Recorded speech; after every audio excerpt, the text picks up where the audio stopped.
Shalom para pemirsa channel YouTube Utuslah Aku. Sebelum Anda menyaksikan ulasan ini jangan lupa subscribe atau like dan komen. Kali ini kita akan membahas sejarah pekabaran Injil dan pendidikan Kristen di Minahasa, atau di Tanah Toar Lumimut. Perkembangan Injil dan pendidikan Kristen di Minahasa tidak dapat lepas dari peran kedua misionaris asal bangsa Jerman, yaitu Johann Friedrich Riedel dan Johann Glipswarz. Johann Friedrich Riedel lahir di Erfurt, Jerman tahun 1798. Mulanya ia sebagai tukang jahit. Pada tahun 1822, ia bergabung dengan Zending. Johann Friedrich Riedel dan Johann Gotthelf Glipswarz dididik di Jennike. Tahun 1827 keduanya ke Rotterdam. Pada tanggal 23 November 1830, keduanya diutus oleh Zending dan berangkat dari tanah Hindia Belanda, melalui Batavia, Surabaya dan Ambon.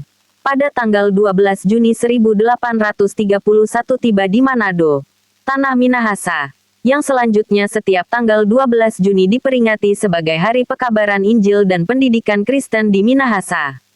Johann Friedrich Riedel setelah di Manado beliau beberapa bulan belajar bahasa Makatana atau bahasa lokal Minahasa.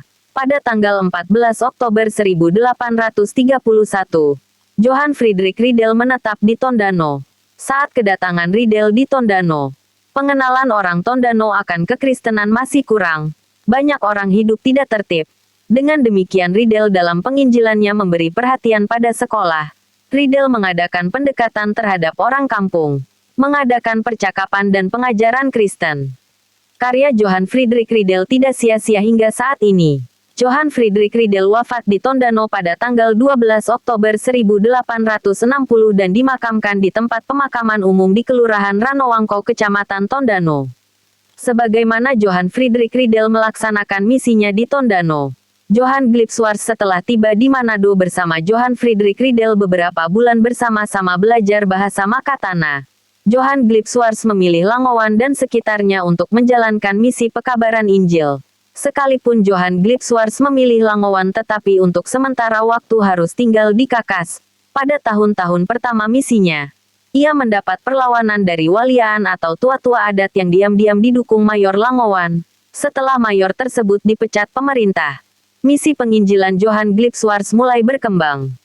Sebelum Injil masuk di Langowan, penduduknya sudah mempunyai kepercayaan. Mereka mempunyai tempat berkumpul untuk mengadakan upacara kepercayaan, yaitu di tempat terdapat sebuah pohon besar yang disebut Wetes.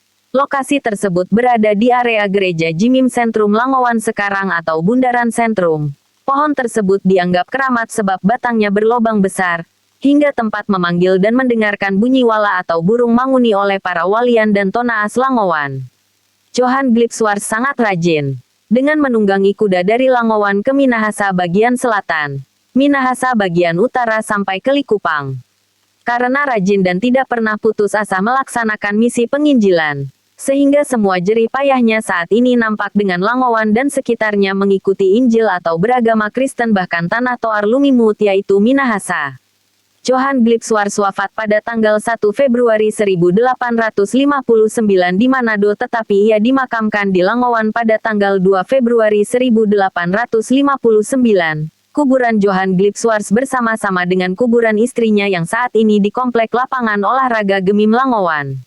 Sebagai peringatan terhadap Johann Glipswarz, beliau diabadikan berupa patung di pusat kota Langowan yaitu di 3 penjuru jalan utama kota Langowan atau Bundaran Jimim Sentrum. 3 penjuru jalan utama tersebut adalah penjuru timur menuju arah Kecamatan Kakas, Kecamatan Remboken, Kecamatan Eris, Kota Tondano sebagai ibu kota kabupaten.